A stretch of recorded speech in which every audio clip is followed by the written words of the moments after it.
In the past week, house fires have been a big issue around Oahu. In some of those cases, the fire alarms worked, and in some, they didn't. So how can we be better prepared? Kamaka Pili joins us live from Iwilei with more. Good morning, Kamaka. Good morning, ladies. Yes, we've heard over the news for the past couple months, many different house fires taking place.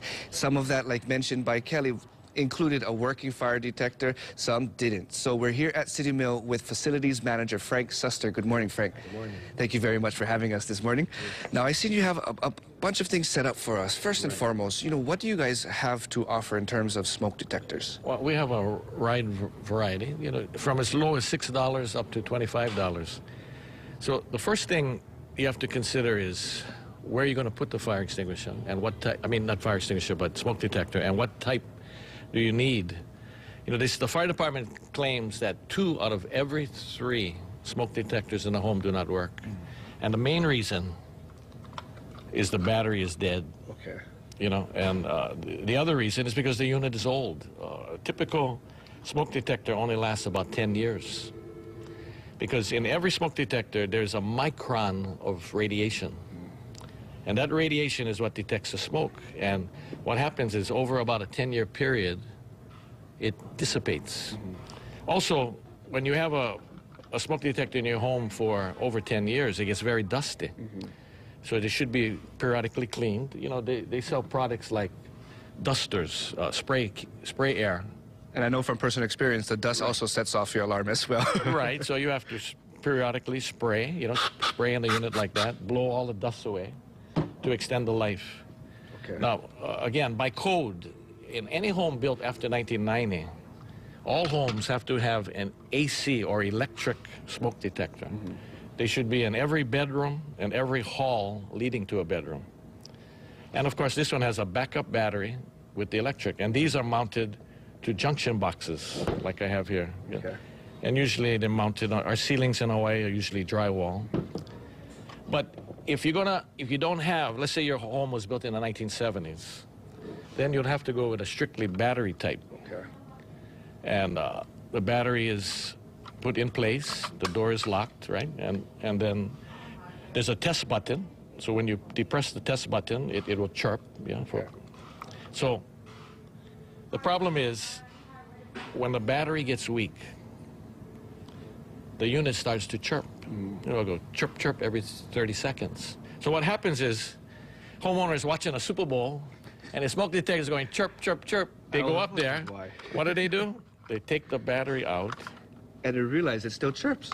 No, not necessarily. The ones at my house too. Yeah, but so what happens is, do they ever replace the battery on time? So it's very important that you have extra 9-volt batteries and replace them periodically.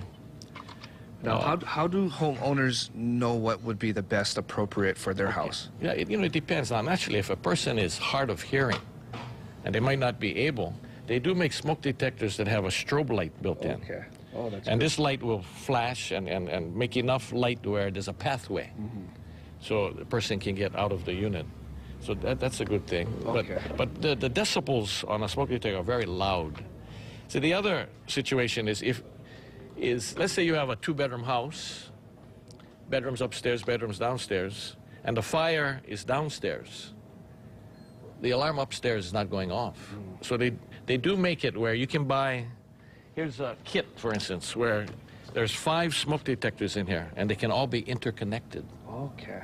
Where So when once one goes off, all 5 go off and off. That's the ideal scenario. And so you should, change your batteries, do a testing, at least once a month, or make a chart that the first Monday of every month, I check all my smoke detectors. Press the button, see if they chirp, and if they're over 10 years old, you should replace them. Okay. Thank you very much, Frank. That was very much valuable information for all of us. And don't worry, we'll be back in Take 2 later on in just about 20 minutes or so as we figure out more helpful tips for all of us. Of course, this is an issue that's been taking place, and we don't want to be a victim to a potential issue like this in the future. So stay tuned to Take 2. But for now, reporting live at City Mill in Honolulu and Iwilei. Back to you guys in the Take 2 studio. Thanks so much, Kamaka. Super important. Good morning, ladies. Yes, especially to start off the new year, we want to be as best prepared for our homes and our families as possible. So we're here at City Mills. We've been speaking with Frank, again, who's the facilities manager. He's been very informational and informative and educational for us.